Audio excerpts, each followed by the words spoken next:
ಏನು ದಿನಾಂಕ 7/3/2025 ತಾರೀಕು ನೆಚ್ಚಿನ ನಾಯಕರಾದಂಥ ಸಿದ್ದರಾಮಯ್ಯನವರು 16ನೇ ದಾಖಲೆ ಬಜೆಟ್ನ ಮಂಡಿಸ್ತಾ ಇದ್ದಾರೆ. ಮೈಸೂರಿಗೆ ಏನಂತ ವಿಶೇಷವಾಗಿ ಸಿದ್ದರಾಮಯ್ಯನವರಲ್ಲಿ ಮನವಿ ಮಾಡ್ಕೊಳ್ಳೋದು ಏನಂದರೆ, ಮೈಸೂರಿಗೆ ಚಲನಚಿತ್ರ ನಗರಿ ಅಂತ ಆಗಲೇ ಮಾಡಿದ್ದೀರಿ, ಇನ್ನೂ ಹೆಚ್ಚಿನ ಪ್ರೋತ್ಸಾಹ ಕೊಡಬೇಕು ಅಂತ ಕೇಳ್ತಿದ್ದೀನಿ. ಅದಲ್ಲದೆ ಮತ್ತೆ ಮೈಸೂರಿನಲ್ಲಿ ಪ್ರವಾಸಿಗರು ಜಾಸ್ತಿ ಆಗಿದ್ದಾರೆ, ಪ್ರವಾಸೋದ್ಯಮಕ್ಕೆ ಹೆಚ್ಚು ಒತ್ತು ಕೊಡಬೇಕು ಅಂತ ಹೇಳ್ತಾ ನಾನು ಸಿದ್ದರಾಮಯ್ಯನವರಲ್ಲಿ ಮನವಿ ಮಾಡ್ತೀನಿ. ಮತ್ತದೇ ವಿಶೇಷವಾಗಿ ಏನಂತ ಅಂದರೆ, ನಮ್ಮ ನೆಚ್ಚಿನ ನಾಯಕರು ಮೈಸೂರು ತಾಲೂಕುಗಳಲ್ಲಿ ಪ್ರತಿಯೊಂದು ಕರ್ನಾಟಕದಲ್ಲಿ ಏನು ತಾಲೂಕುಗಳಿಗೂ ಡಯಾಲಿಸಿಸ್ ಕೇಂದ್ರವನ್ನು ಒಂದು ಮಾಡಬೇಕು ಅಂತ ನನ್ನ ಒತ್ತಾಯ. ಯಾಕೆ ಅಂದರೆ, ನಾನು ಇಲ್ಲಿ ಆಗಲೇ ನನ್ನ ಸ್ನೇಹಿತರುಗಳು ತಂದೆ ತಾಯಿಯವ್ರದ್ದು ಡಯಾಲಿಸಿಸ್ ಮಾಡ್ತಾ ಇದ್ದಾರೆ, ಅವ್ರಿಗೆ ದುಡ್ಡು ತುಂಬ ತೊಂದರೆ ಇದೆ. ಅದರಿಂದ ಸರ್ಕಾರ ಅದೊಂದು ಮಾಡಿದ್ರೆ ಸರ್ಕಾರಕ್ಕೂ ಒಂದು ಒಳ್ಳೆಯ ಹೆಸರು ಬರುತ್ತೆ ಅನ್ನೋದು ನನ್ನ ಮನವಿ. ಮತ್ತು ಅದಲ್ಲದೆ ಬೃಹತ್ ಮೈಸೂರು ನಗರ ಪಾಲಿಕೆ ಮಾಡಬೇಕು ಅಂತ ಸಿದ್ದರಾಮಯ್ಯ ಸಾಹೇಬರಲ್ಲಿ ಒಂದು ಮನವಿ ಮಾಡ್ಕೋತಾ ಇದ್ದೀನಿ. ಮತ್ತು ವಿಶೇಷ ಪ್ಯಾಕೇಜ್ ಕೊಡಬೇಕು ಮೈಸೂರಿಗೆ, ಜಿಲ್ಲೆಗೆ ಅಂತ ನಾನು ಸಿದ್ದರಾಮಯ್ಯನವರಲ್ಲಿ ಮನವಿ ಮಾಡ್ತೀನಿ ಸರ್.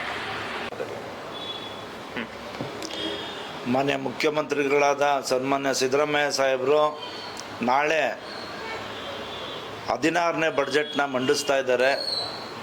ಈ 16ನೇ ಬಡ್ಜೆಟ್ಟು ಮಂಡಿಸ್ತಾ ಇದ್ದಾರೆ. ಅವರಿಗೆ ಮೈಸೂರಿನ ಪರವಾಗಿ, ಕರ್ನಾಟಕದ ಇಂಧದ ಪರವಾಗಿ ಅವರಿಗೆ ಸ್ವಾಗತವನ್ನು ಬಯಸ್ತಾ, ಮೈಸೂರಲ್ಲಿ ಮಾನ್ಯ ಮುಖ್ಯಮಂತ್ರಿಗಳು ಅಪಾರವಾದಂಥ ಕೊಡುಗೆ ಕೊಟ್ಟಿದ್ದಾರೆ. ಮಹಾರಾಜರು ಬಿಟ್ಟರೆ ಮುಖ್ಯಮಂತ್ರಿಗಳೇ. ಕಳೆದ ಬಾರಿನೂ ಅವಕಾಶ ಮಾಡಿದಾಗ ಮೈಸೂರಿಗೆ ವಿದ್ಯಾವಂತರು, ಹಳ್ಳಿಯಿಂದ ಬರ್ತಕ್ಕಂಥ ಬಡ ಮಕ್ಕಳುಗಳಿಗೆ ಕಾಲೇಜ್ಗಳಾಗಲಿ ಅಂಥೇಳಿ ಮಹಾರಾಜ ಕಾಲೇಜು ಮತ್ತೊಂದು ಹಲವಾರು ಎಲ್ಲ ಮಾಡಿದ್ರು.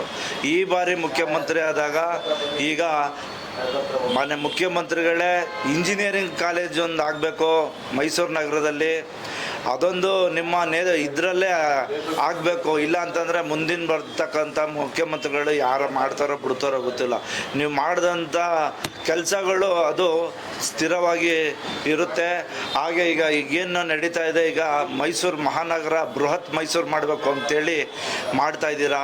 ಬೃಹತ್ ಮೈಸೂರನ್ನ ಮಾಡಿ ಅದು ಆದಷ್ಟು ಜಲ್ದಿ ಮಾಡಿದ್ರೆ ಉತ್ತಮ ಆಗುತ್ತೆ. ನಂತರ ಈ ಜಾನಪದ ಕಲಾವಿದ್ರ ಬಗ್ಗೆ ತಾವು ಯಾವುದೇ ಥರದ್ದು ಸ್ವಲ್ಪ ಗಮನಕ್ಕೆ ಹಾಕೊಂಡಿಲ್ಲ. ಈ ಜಾನಪದ ಕಲಾವಿದರುಗಳಿಗೆ ಈ ನಾಳೆ ನಡೆಯೋ ಬಡ್ಜೆಟಲ್ಲಿ ಅನುಕೂಲ ಆಗಬೇಕು. ಎಲ್ಲ ಜಾನಪದ ಕಲೆ ಹಳ್ಳಿಗಾಡಿನಿಂದ ಕಲೆ ಕಲ್ತು ಜಾನಪದವನ್ನು ಬೆಳೆಸ್ತಾ ಇದ್ದಾರೆ. ಈ ಜಾನಪದ ಕಲಾವಿದರಿಗೆ ಯಾವುದೇ ಥರದ್ದು ಸರ್ಕಾರದಲ್ಲಿ ಒಂದು ಹುಷಾರು ತಪ್ಪಿದ್ರೆ ಯಾವುದೇ ಥರದ್ದು ಸವಲತ್ತಿಲ್ಲ.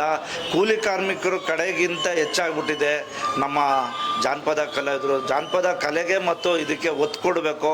ಮತ್ತು ಈಗೇನು ಬಸ್ ಸ್ಟ್ಯಾಂಡ್ ವಿಚಾರ ನಡೀತಾ ಇದೆ, ಆ ಬಸ್ ಸ್ಟ್ಯಾಂಡು ಅವಶ್ಯಕತೆ ಇದೆ, ಆಗಬೇಕು. ಯಾಕೆ ಅಂತಂದರೆ ಮುಂದೆ ಬರ್ತಕ್ಕಂಥ ಜನಗಳು ಬಂದಾಗ ಜನಗಳ ಸಂಖ್ಯೆ ಜಾಸ್ತಿ ಆಗ್ತಾ ಇರ್ತದೆ. ಹಾಗಾಗಿ ಇನ್ನೊಂದು ಬಸ್ ಸ್ಟ್ಯಾಂಡ್ ಅದರಲ್ಲಿ ಆಗಲೇಬೇಕು. ಮತ್ತು ನಮ್ಮ ಮೈಸೂರು ನಗರದಲ್ಲಿ ಇನ್ನೂ ಹೆಚ್ಚಿನ ಕೆಲಸಗಳನ್ನೆಲ್ಲ ಮಾಡಬೇಕು ಅಂತ ಈ ತಮ್ಮ ವಾಹಿನಿ ಮುಖೇನ ನಾವು ಕೇಳ್ಕೊತೀವಿ ಸರ್.